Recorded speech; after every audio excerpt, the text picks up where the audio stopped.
অনেকেই বলেন डॉक्टर साहब बॉडी में पेन है, एनार्जी नहीं है, मूड ऑफ रहता है।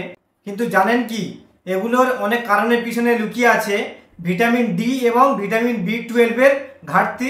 চলুন দেখি কিভাবে এটা বুঝবেন এবং এটা কিভাবে ঠিক করবেন আর কোন কোন খাবারের মধ্যে এই ভিটামিন ডি এবং ভিটামিন বি12 পাওয়া যায় সেটা নিয়ে আজকের কথা বলবো। তো হ্যালো এভরিওয়ান, আমি ফার্মাসিস্ট আনোয়ার শরীফ। আজকের ভিডিওতে খুব গুরুত্বপূর্ণ একটা বিষয় নিয়ে আলোচনা করব, ভিটামিন ডি এবং ভিটামিন বি12 এর ডেফিসিয়েন্সি মানে ঘাটতি। তো প্রথমে বলবো ভিটামিন ডি এবং ভিটামিন বি12 এটা কি এবং আমাদের শরীরে এটা কেন প্রয়োজন। ভিটামিন ডি কে বলা হয় সানশাইন ভিটামিন। এটা আমাদের শরীরে ক্যালসিয়াম এবং ফসফরাস শোষণে সাহায্য করে। এটা আমাদের হাড় এবং দাঁতের মজবুত করে। এটা আমাদের ইমিউন সিস্টেমটাকে শক্ত করে, এমনকি ডিপ্রেশন, মুড সুইংও কমাতে সাহায্য করে। যেমন ধরুন আপনি রোদে খুব কম বের হন, সারাদিন আপনি বাড়ির ভিতরে বা অফিসের মধ্যে থাকেন, যার ফলে আপনার শরীরে ভিটামিন ডি তৈরি করতে পারে না। এর ফলে হাড়ে ব্যথা, ক্লান্তি বা ঘন ঘন ঠান্ডা লাগা দেখা দেয়। ভিটামিন বি12 আমাদের শরীরে নার্ভ ফাংশন এবং রেড ব্লাড সেল তৈরি করতে সাহায্য করে। এই ভিটামিন বি12 আমাদের ব্রেনের কাজ, স্মৃতিশক্তি, মনোযোগ বা এনার্জির জন্য খুবই গুরুত্বপূর্ণ। যেমন ধরুন যদি আপনি পিওর ভেজিটেরিয়ান হন বা নন ভেজ খুব কম খান, তাহলে আপনার ভিটামিন বি12 এর ঘাটতি হতে পারে।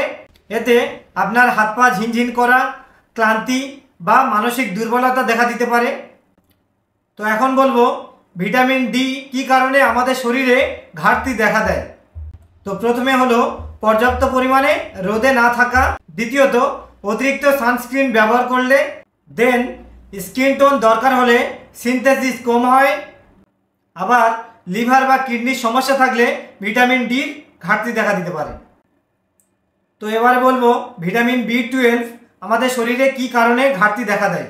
তো প্রথমে অ্যান্টাসিড বা গ্যাস্ট্রিকের ওষুধ দীর্ঘদিন খেলে ভিটামিন বি12 এর ঘাটতি দেখা দিতে পারে। দ্বিতীয়ত বয়স বেশি হয়ে গেলে আমাদের শরীরে অ্যাবজর্পশনটা কমে যায়, যার কারণে ভিটামিন বি12 এর ঘাটতি দেখা যায়। আর তৃতীয়ত গ্যাস্ট্রিকের প্রবলেম থাকলে ভিটামিন বি12 এরও ঘাটতি দেখা দেয়।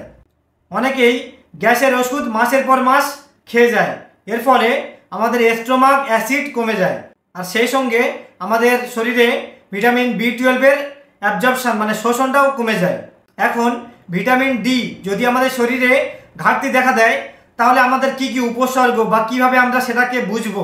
ভিটামিন ডির অভাব হলে আমাদের হাড়ে এবং কোমরে যন্ত্রণা শুরু করে, আমাদের মাংসপেশিতে ব্যথা, ঘন ঘন ঠান্ডা লাগা, মন মরা ভাব বা ঘুম না আসা। তো এইসব কারণ ভিটামিন ডির অভাবেও হতে পারে।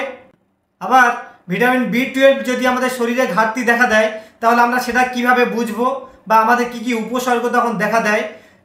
আমাদের ক্লান্তি ও মাথায় ঝিনঝিন করা থেকে শুরু করে হাত পা ঝিনঝিন করা বা অবশ লাগা, আমাদের মেমোরি কমে যাওয়া, আবার ডিপ্রেশন থাকা, এটাও ভিটামিন বি12 এর ঘাটতি থেকে হতে পারে।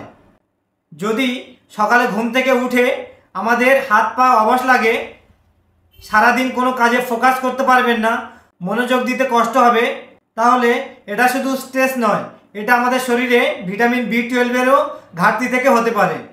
যদি আমাদের শরীরে ভিটামিন ডি এবং ভিটামিন বি12 এর ঘাটতি দেখা দেয় তাহলে অবশ্যই ডাক্তারবাবু বা ফার্মাসিস্ট বাবুদের পরামর্শ নিতে হবে। ইন কেস নিজের মতো করে সাপ্লিমেন্ট খাবেন না, রক্ত পরীক্ষার রিপোর্ট অনুযায়ী ডাক্তারবাবুরা ডোজ ঠিক করতে পারবেন।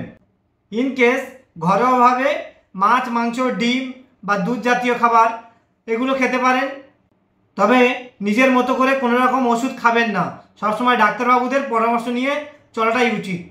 ভিটামিন ডি এবং ভিটামিন বি12 এর ঘাটতি হলে আমরা ঘরোয়াভাবে কিছু টিপস ব্যবহার করতে পারি। যেমন প্রতিদিন সামান্য রোদে থাকতে হবে, ভারসাম্যপূর্ণ ডায়েট তৈরি করতে হবে, প্রয়োজন ছাড়া দীর্ঘদিন ওষুধ খাওয়া যাবে না, বিশেষ করে গ্যাস্ট্রিকের ওষুধ, আর বছরে একবার হেলথ চেক আপ করতে হবে। সো ভিটামিন ডি এবং ভিটামিন বি12 এর ঘাটতিকে এটা ছোট করে দেখা উচিত নয়। এটা শুধুমাত্র ক্লান্তির বিষয় নয়, দীর্ঘদিন উপেক্ষা করলে আমাদের হাড়ে, স্নায়ু এবং মানসিক স্বাস্থ্যেও এফেক্ট পড়ে। তাই নিজের হেলথকে গুরুত্ব দিন, প্রয়োজনে টেস্ট করান আর ব্যালেন্স লাইফস্টাইল তৈরি করুন। তো এই ছিল আজকে ভিডিও। আশা করি ভিডিওটা আপনাদের উপকারে আসবে। আর ভিডিওটা যদি ভালো লাগে তাহলে অবশ্যই লাইক, কমেন্ট এবং শেয়ার করবেন আর সাবস্ক্রাইব করবেন এই ধরনের নতুন নতুন হেলথ টিপস পাওয়ার জন্য। Thank you so much for watching the video. এতক্ষণ ভিডিওটা দেখার জন্য আর পাশে থাকার জন্য অনেক অনেক ধন্যবাদ। সঙ্গে ছিলাম আমি আনোয়ার শরীফ। আবার দেখা হবে নতুন কোনো ভিডিওতে। ততক্ষণ সবাই ভালো থাকবেন এবং সুস্থ থাকবেন। Thank you.